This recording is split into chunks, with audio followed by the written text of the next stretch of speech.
નમસ્કાર મિત્રો, તો આજે આપણે છે સુએઝ ટ્રીટમેન્ટ પ્લાન્ટ ધોરણ 12 બોર્ડ કોન્સેપ્ટ અને નીટ કોન્સેપ્ટ વિશે આજે સમજવાના છીએ. અગાઉ આપણે 2 લેક્ચર લીધેલા છે. પહેલામાં છે એ રસોડામાં એટલે કે આપણા ખાદ્ય પદાર્થોમાં ક્યાં ક્યાં સૂક્ષ્મજીવો આવે છે એને યાદ રાખવાની ટ્રિક્સ પણ આપેલી છે. બીજા લેક્ચરમાં છે એ આપણે ઔદ્યોગિક ક્ષેત્રમાં ક્યાં ક્યાં છે એ આપણે સૂક્ષ્મજીવો વપરાય છે એની ટિપ્સ એન્ડ ટ્રિક્સ આપેલી છે. તો ન જોયા હોય તો એ 2 વિડીયો છે આપણી ચેનલમાં છે એ કોર્સ તરીકે મૂકેલા છે. આજનો આ ત્રીજો વિડીયો છે જેમાં આપણે સુએઝ ટ્રીટમેન્ટ પ્લાન્ટ વિશે ચર્ચા કરવાના છીએ અને ખૂબ જ સરળતાથી છેલ્લે આ એટલા ડાયાગ્રામમાંથી તમને આખો છે એ કોન્સેપ્ટ આવડી જશે, એટલે છેક સુધી બનેલા રહેજો. પહેલાં આપણે થોડુંક જોઈ જોઈએ કે આની વિશે શું શું છે, કી પોઈન્ટ્સ શું છે. આના તો કી પોઈન્ટ્સ એવા છે કે પહેલાં આપણે સુએઝ શું છે એ જોવાનું છે અને એને ટ્રીટમેન્ટ શું લેવા કરવી પડે.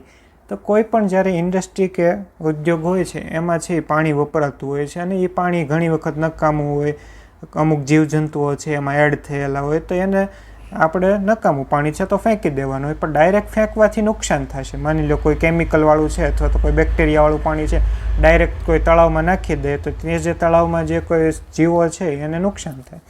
તો એનું જે ઝેર છે અંદર એ બધું દૂર કરવા માટે એની માટે એક પ્રોસેસ છે અને એ પ્રોસેસ જ્યાં થાય એ જગ્યાનું નામ છે સુએઝ ટ્રીટમેન્ટ પ્લાન્ટ. તો સુએઝ ઉપરથી તમને ખબર પડી ગઈ છે, જે ગંદુ નકામા કચરાવાળું પાણી હોય એને સુએઝ કહેવાય અને એ જ્યાં ચોખ્ખું થાય એ પ્લાન્ટનું નામ છે સુએઝ ટ્રીટમેન્ટ પ્લાન્ટ. તો અહીંયા આપણે સુએઝની પ્રસ્તાવનામાં સુએઝ શું છે તો એની વિશે ચર્ચા કરવાની છે. એના 2 તબક્કા છે. હવે પાણી ચોખ્ખું કરવાની વાત આવી ગઈ. પહેલાં 2 તબક્કા, પહેલો પ્રાથમિક તબક્કો, પછી દ્વિતીયક તબક્કો. પ્રાથમિક તબક્કો સાવ ઇઝી છે.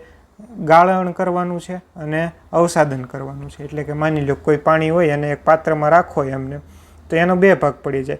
અમુક કચરો છે એ ઉપર તરતો રહે, અમુક કચરો છે એ જે ભારે હોય એ નીચે આવી જાય. તો ઉપરથી આમ ગાળીને દૂર કરી નાખવાનો અને ઉપરથી આમ નિતારી લો પાણી, એટલે નીચે વધે એ કચરો રહી ગયો. તો અહીંયા જેવું જ કંઈક છે. આકૃતિમાં તમે જોઈ શકો છો. આકૃતિમાં દેખાય એ મુજબ આમાં છે એ ઉપર ઘણો કચરો છે એ તરે છે અને ઘણો કચરો છે અહીંયા નીચે જામી ગયો છે. તો આ જે ઉપર હલકો કચરો છે અને તરતો કચરો છે એ ગાળણ પ્રક્રિયા દ્વારા દૂર કરવાનો છે. જ્યારે જે ઘન કચરો છે વધારે ભારે છે એ અવસાદન પામી નીચે આવી ગયો છે. આ કચરાને છે પ્રાથમિક સ્લજ પણ કહેવાય, એ દૂર કરી નાખવાનો છે.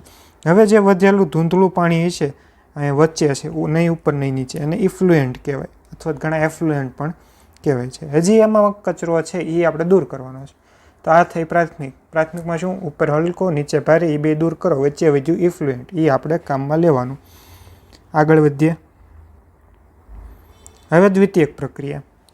હવે એ જે પહેલો ટાંકો હતો એમાંથી બધું ઇફ્લુએન્ટ છે હવે બીજા ટાંકામાં ટ્રાન્સફર કરવાનું છે. આ ટાંકો કયો છે? દ્વિતીયક સેટલિંગ ટાંકો. આને જારક ટાંકી પણ કહેવાય, કેમ કે આમાં છે હવે બહારથી ઓક્સિજન નાખવામાં આવશે. એ ઓક્સિજનનું એક કામ છે.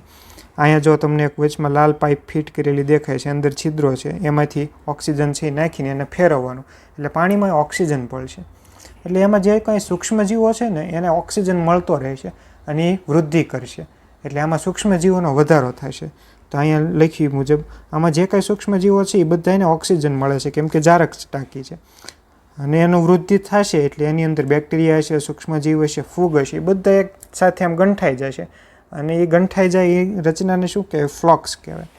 આ ફ્લોક્સ કામની વસ્તુ છે, આગળ આવશે. તો આ ફ્લોક્સનું કામ શું છે? એ કાર્બનિક કચરો ખાય છે, એટલે એની અંદર જે કેમિકલ છે એ મળશે ખાવા આ ફ્લોક્સ. ફરીથી એક રિકોલ કરી લઈએ. પહેલાં પ્રાથમિક કચરો બધો દૂર કર્યો, બીજી ટાંકી જારક ટાંકી લાવ્યા, એમાં ઓક્સિજન નાખ્યો, સૂક્ષ્મજીવો વૃદ્ધિ થઈ, બધું ગંઠાઈ ગયું. વૃદ્ધિ થઈને આ ગંઠાઈ ગયેલા ભાગને શું કહેવાય? ફ્લોક્સ કહેવાય. આ ફ્લોક્સ શું કરશે? અંદર જે કાંઈ કેમિકલ છે એ બધાને ખાવા માંડશે. કેમિકલ ખાવા માંડશે એટલે કેમિકલ ખાવા માટે ઓક્સિજન જરૂર પડશે, એ આપણને મળી ગયો છે. હવે જેમ જેમ કેમિકલ ખવાતા જશે એમ કેમિકલ પૂરા થઈ જશે. કેમિકલ પૂરા થઈ જશે એટલે ઓક્સિજનની જરૂર નથી, ઓક્સિજનની ડિમાન્ડ પૂરી. ઓક્સિજનની ડિમાન્ડ ન હોય ત્યારે એને BOD ઘટ્યું, એટલે કે બાયોલોજિકલ ઓક્સિજન ડિમાન્ડ ઘટી એવું કહેવાય. એટલે જે પાણીમાં કચરો વધારે હોય એમાં વધારે ઓક્સિજન જોઈએ અને એનું BOD પણ વધારે હોય. જેમાં કચરો ઓછો હોય એને ઓછો ઓક્સિજન જોઈએ અને એનું BOD પણ ઓછું હોય. તો આ એક ખૂબ જ IMP છે એવો કોઠો છે, તમારે યાદ રાખવાનો છે. હાલો હવે આગળ સેટલિંગ ટાંકામાં લઈ જવાનું છે. અહીંયા આપણે એ જોયું. સેટલિંગ ટાંકો હતો એમાં નકામા ફ્લોક્સ છે એ નીચે બેસાડી દેવાનો છે. એટલે હવે એકવાર ફ્લોક્સ છે એ બધો કચરો ખાઈ જાય છે, પછી એને પાછું બીજો નવા ટાંકામાં લઈ જવાનું, એને સેટલિંગ ફ્લોક્સ કહેવાય. બધા ફ્લોક્સ છે એ હવે પાછા નીચે બેસી જશે. હવે આ જે નીચે બેસી ગયેલા ફ્લોક્સ છે એને ક્રિયાશીલ સ્લજ કહેવાય. એટલે આમાં જે ઓલા જીવડા છે જે રસાયણ ખાય છે, ક્યારેક ફરીથી ઉપયોગમાં લેવાય છે તો એ લેશું, તો એને થોડુંક લઈ શકીએ, અને બાકીનાને હવે કાંઈ કામ નથી એટલે એનું એવું પાચન કરી દેવાનું. પાછો ટાંકો બદલાવાનો. હવે અજારક ટાંકામાં લાવવાનું જ્યાં ઓક્સિજન નથી. ઓક્સિજન નથી તો શું થશે? આ જે કાંઈ ફ્લોક્સ છે જીવડા બધા એ મરી જશે, એટલે એનું પાચન થઈ જશે. તો આ અજારક ટાંકામાંથી એ ફ્લોક્સનું પાચન થાય તો અમુક વાયુ નીકળે, જેમ કે કાર્બન ડાયોક્સાઇડ, મિથેન અને હાઇડ્રોજન સલ્ફાઇડ H2S.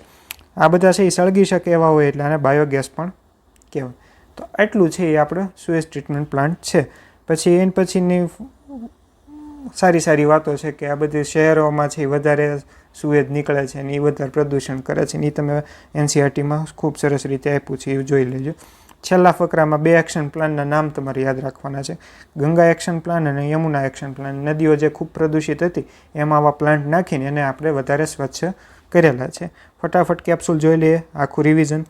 સુએજ શું છે? નકામું પાણી છે જેમાં કચરો વધારે હોય તો પહેલાં પ્રાથમિક સારવાર કરવાની છે, પછી દ્વિતીયક કરવાની છે. પ્રાથમિકમાં શું? એક ટાંકામાં ભરવાનું, એમાં ગાળણ કરવાનું એટલે ઉપરનો કચરો નીકળી જાય, અવસાદનથી નીચેનો કચરો નીકળી જાય. વધ્યું શું? એફ્લુએન્ટને ક્યાં લઈ જવાનું? દ્વિતીયક ટાંકામાં. હવે જારક ટાંકો છે એટલે એમાં ઓક્સિજન આવશે, જીવડા વધશે એટલે ફ્લોક્સ વધશે. ફ્લોક્સ શું છે? બેક્ટેરિયા છે, ફૂગ છે અને સૂક્ષ્મજીવો છે. આ શું કરશે? કાર્બનિક કચરાનું પાચન કરશે. પાચન થઈ જશે એટલે BOD ઘટી જશે. BOD ઘટી જાય એટલે આ બધું પાણી છે એ નવા ટાંકામાં ફેરવવાનું. આ ટાંકાનું નામ છે સેટલિંગ ટાંકો. ફ્લોક્સ બધા નીચે આવી જશે, એને શું કહેવાય? Activated sludge. હવે એને અજારક ટાંકામાં એક્ટિવેટેડ સ્લજને લઈ જવાના છે, કેમ કે હવે એનો નાશ કરવાનો છે. ઓક્સિજન નથી તો બધા છે એનું પાચન થઈ જશે, ગેસ નીકળે અને બાયોગેસ કહેવાય, અને બાકીનું જે નકામું પાણી નીકળે એને આપણે કોઈ પણ નૈસર્ગિક સ્ત્રોતમાં ઠલવી શકીએ છીએ. માની લો દરિયામાં કે કોઈ તળાવમાં કે ઠલવી શકીએ છીએ. પછી સુએજની અમુક વાતો છે એ તમારે લખવાની છે. અને છેલ્લા 2 action plan, Ganga action plan અને યમુના એક્શન પ્લાન. તો આ કાંઈક હતું, સુએજ ટ્રીટમેન્ટ પ્લાન્ટ હતું. આના રિલેટેડ કોઈ ડાઉટ હોય તો કમેન્ટ કરજો, અથવા અન્ય કોઈ ડાઉટ હોય તો પણ કમેન્ટ કરજો.